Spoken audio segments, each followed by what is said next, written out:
The winter wind howled like a distant warning siren.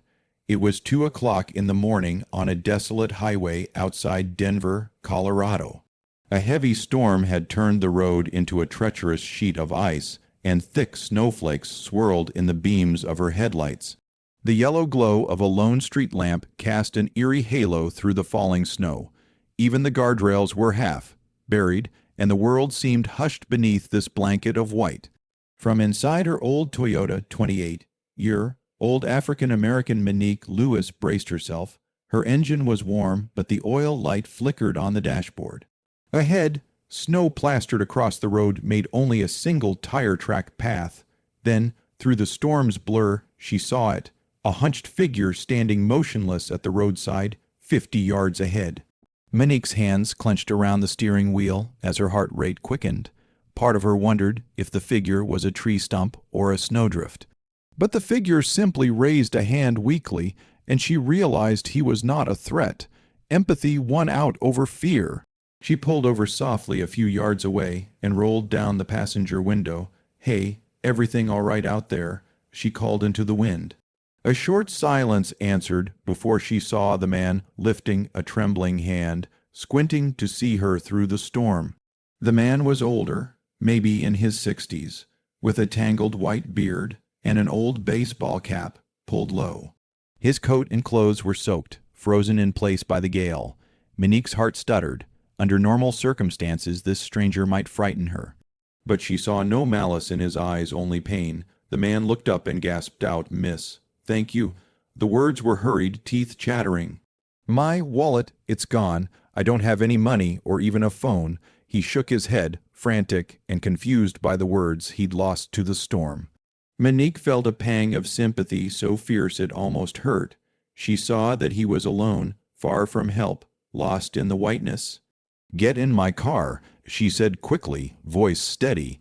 There was no safety for him out here.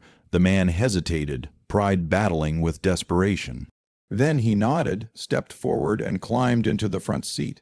Monique closed the door, shutting out the screaming wind, and immediately cranked the heater to high. He exhaled sharply, relief visible in his wide eyes. Inside the cabin, his presence warmed the space even more than the heater could. Up close, Monique noticed weathered cheeks and an elegant yet faded suit jacket layered under his parka, a strange sight on a man shivering in the snow. In his lapel, a small pin glinted beneath thick gloves. "I'm Daniel," he said, voice still faint. Monique repeated the name softly. "Monique, at your service," she replied with a smile, her breath fogging the console. Over the next few minutes, Monique wiped the windshield clear of ice and steered them down the slippery highway.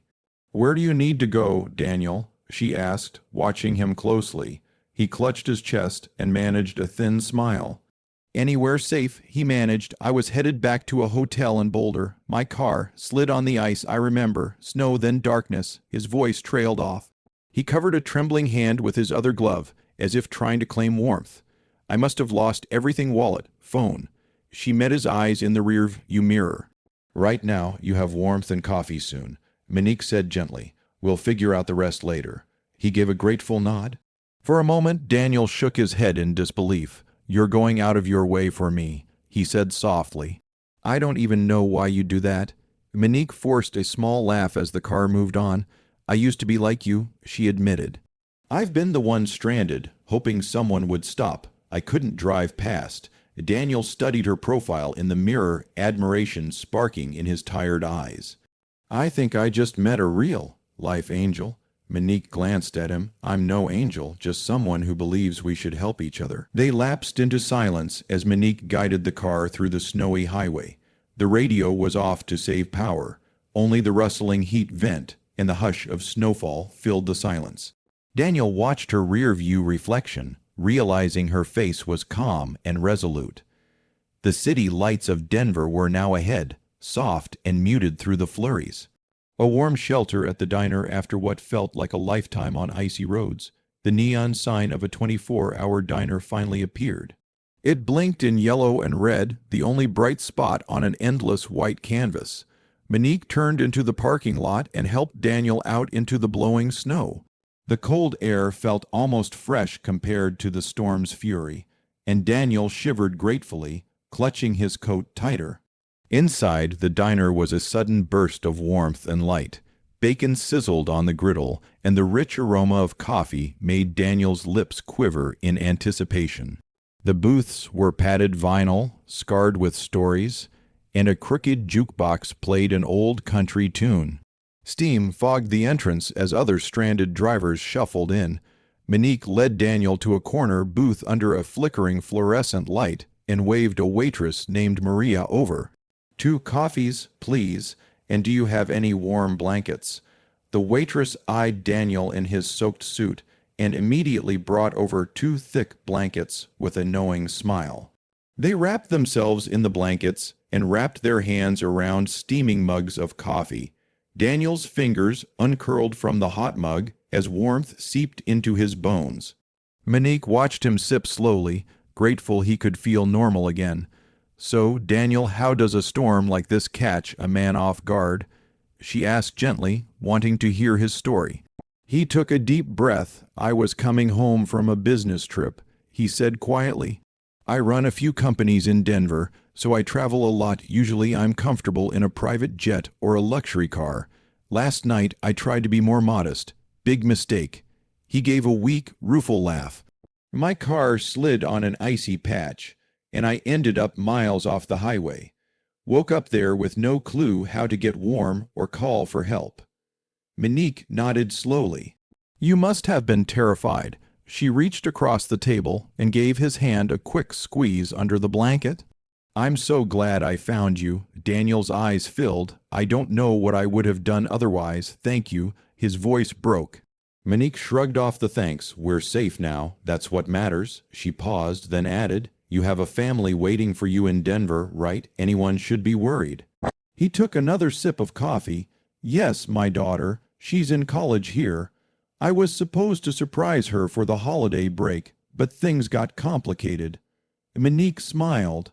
"Well, you'll make it home one way or another. Let her know you're okay." He nodded, visibly relieved. "I will." He looked around the diner and gave a crooked grin. "Funny how life works. Tonight I met Monique, and Monique met the CEO she's always wanted to save. I've been knocking on doors long before you were born." Monique joked. They both laughed, easing the tension. The waitress returned with a plate of scrambled eggs and bacon. Daniel gratefully dug in, the hearty meal refilling the energy he'd lost. Over bites of food, they shared small talk about family. Monique's daughter, Taylor, Daniel's grown-up daughter, both living in the same city.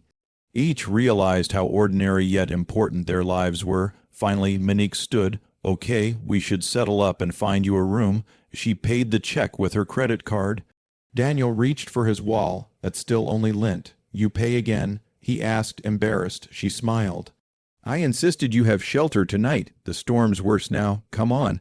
Daniel gave her a small, grateful smile and followed her out into the snow. They checked into a weathered roadside motel just after dawn.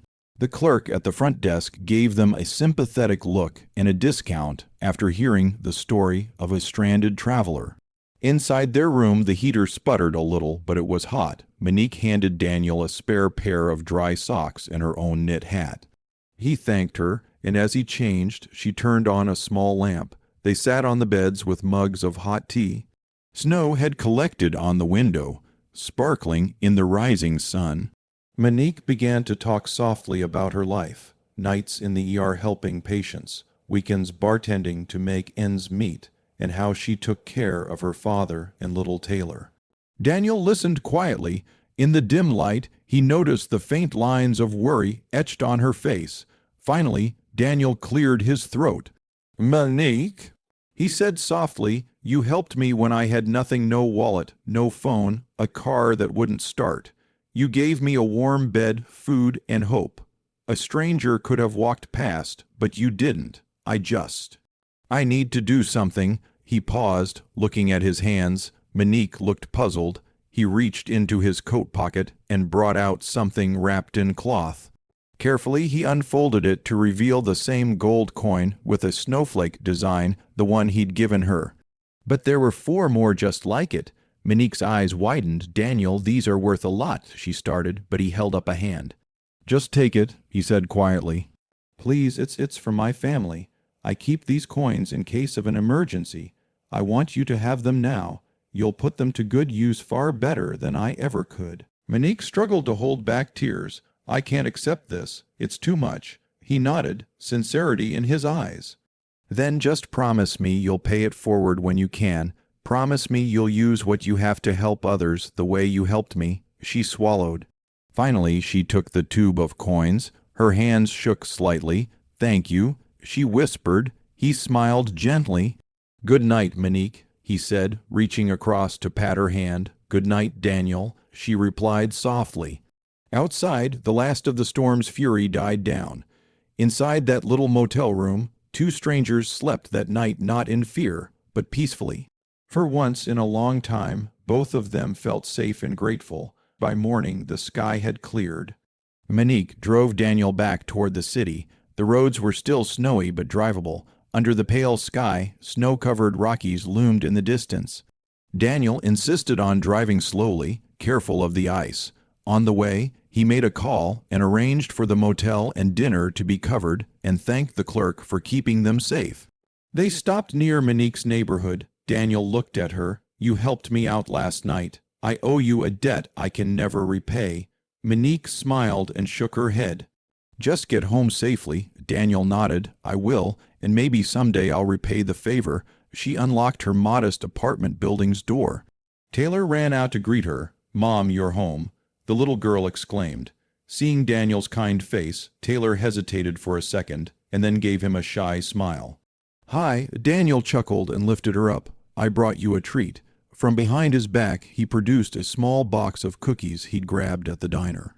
Taylor's eyes lit up. Inside, Monique's father sat drinking tea. When he saw Daniel, his jaw dropped. "Monique, who is this?" Monique introduced them quickly. "Dad, this is Daniel. He had car trouble, and I helped him." Her father shook Daniel's hand. "Well, we can never thank you enough for what you did for Monique." Daniel waved it off. "I was just passing by in the storm. It was no trouble at all." They had a simple breakfast of eggs and toast. Taylor chattered about school while Daniel listened. He saw family photos on the fridge and a handmade drawing on the wall. He looked around Monique's tiny apartment. It was humble, but filled with love and laughter. For a moment, he felt oddly at home. After breakfast, Daniel said goodbye with another promise to help if needed. He left with a wave, vanishing into the afternoon snow. Monique watched his taillights fade. Her heart felt lighter. For the first time in months, things felt a little more hopeful. She reached into her pocket and fingered the gold snowflake coin he'd given her. It was cold and heavy in her hand. Days went by. Life settled into a quiet routine. Taylor returned to school, and Monique continued juggling her two jobs. The gold coins sat untouched on her kitchen shelf, a strange comfort. For a while, the worst felt behind them. But life had one more test. One evening, after a long double shift, Monique came home to find the apartment dim and eerily silent. She set down her bags and immediately noticed the eviction notice taped to the wall by the door. Her heart sank. The notice said her landlord had raised the rent and given them only 2 days to pay or move out. Her father sat at the kitchen table, head in his hands and shoulders shaking. Taylor peeked out of her room, sensing the commotion. Monique rushed to her father. "Oh God, Dad." He looked up, tears in his eyes. I tried, but with your car repairs, I didn't have enough. He says we have to leave." A cold panic gripped Monique's chest. This couldn't be real. They had just escaped homelessness once. Now they'd lose everything. Her mind raced for solutions, but there were none. Before she could think of anything to say, a loud knock came at the door. The landlord's assistant stood there, arms crossed. "Rent's past due, 36 hours to get out, and that's final." He sneered. No more delays, no more chances. Monique confronted him, furious and desperate. "Please, you've got to understand my father is ill. I work 3 jobs just to keep us afloat. We gave you everything we had." The man shrugged coldly. "Life's tough, move on."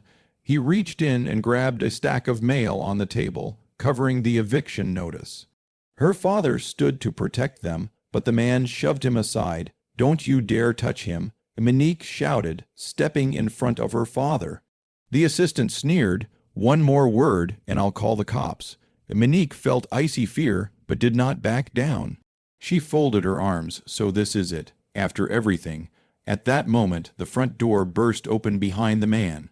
Daniel Roosevelt stood in the hallway, tall and confident. "I think there's been a misunderstanding," he said quietly. The assistant turned, startled. "Mr. Roosevelt, we sent you the notice." Daniel stared. "I did no such thing. I have the paperwork here. Look at the date." He walked over, took the eviction notice, and crumpled it in his hand. "This is already paid, fully, by me." The assistant's face turned white. He stammered, "Why? You're who paid the rent." Daniel nodded and turned to Monique. "Tell me how I can make this right." Monique could barely speak through her tears. Daniel's gentle presence was a miracle to her. He took the bills and notices from the table, scanned them, and whispered over his phone. In minutes, the eviction order was officially rescinded. He paid her overdue rent and repaired utilities as a surprise. Monique stood in stunned silence. Daniel finally folded the last document with a smile. "There, no more worries. I've made sure of it." Her hands shook, and she hugged him tightly. He whispered, "SHH, it's okay. We're safe now." And news of the kind stranger spread quietly through the neighborhood. Neighbors began to visit with casseroles and warm blankets, inspired by the tale. Monique, still in shock, organized the donations through a local community center they founded. The center became a small haven, supported by Daniel's foundation, helping families just like theirs. Daniel continued to quietly support the family. He brought books and toys for Taylor and spent evenings reading with her. He arranged for a doctor to visit Monique's father at home, and he personally checked in on them often. Every time Monique opened her door, Daniel was there with exactly what they needed: grocery bags full of food, or sometimes a gift card for gas. He never made a fuss. If Monique asked where it came from, he'd only smile. A small miracle seemed to follow Daniel wherever he went. Within weeks, he had funded a winter clothes drive and paid off overdue bills for families in need across the city, insisting it was simply being a good neighbor. He never made a big deal about it, just quietly did what he could. Monique could hardly believe her eyes when, one by one, neighbors she barely knew came by to thank her and drop off baskets of food or snow boots for her father. Daniel remained humble, telling anyone it was nothing special. He went on to invite Monique and Taylor to company events. One crisp evening, he took them to a downtown charity gala. Under glittering lights, he introduced Monique to colleagues and executives. They treated her with warmth and respect. One even said, "Thank you for saving him that night." Monique blushed. It felt strange to be the hero. Daniel squeezed her arm. "Tonight, you stand with me," he whispered. They danced slowly, while Taylor watched with a smile. Later, on a quiet balcony under the stars, Daniel told Monique softly, "That night in the snow, you changed my life. You reminded me what matters. I can never thank you enough." Monique looked at him, tears in her eyes. "All I did was help someone in need," she said. He took her hand. "No," he said, "you did everything." For both Monique and Daniel, that night was a turning point. They didn't know each other before the storm, but afterward, their lives were bound by an unbreakable thread of gratitude and purpose. That winter turned into spring and then summer, but the memory of that night stayed with them. Monique learned never to doubt a simple act of kindness. Even as she struggled, she kept those gold coins in a jar as a reminder. Someday she would pay them forward as she promised. For Daniel, it was the clearest lesson of all. Money doesn't measure a life's true wealth. Compassion does. Months later, on a snowy evening very much like the one they first met, Monique was driving home from work when she saw a stranded stranger by the side of the road. Instantly, she pulled over and helped him, just as Daniel had helped her. His astonished smile reminded her of her own. She thought of Daniel and that fateful night, how one act of kindness had created a miracle that changed their world. Under the softly falling snow, Monique whispered to herself, "I will always pay it forward." As she walked back home, she felt a warmth in her heart. It didn't come from money or fame, it came from being kind. And in the coldest of winters, she knew now, the warmest hearts can create life's brightest miracles. Monique often said later, kindness costs nothing but means everything. For her and for Daniel, that truth shone brighter than any snowflake glinting under the Colorado sky.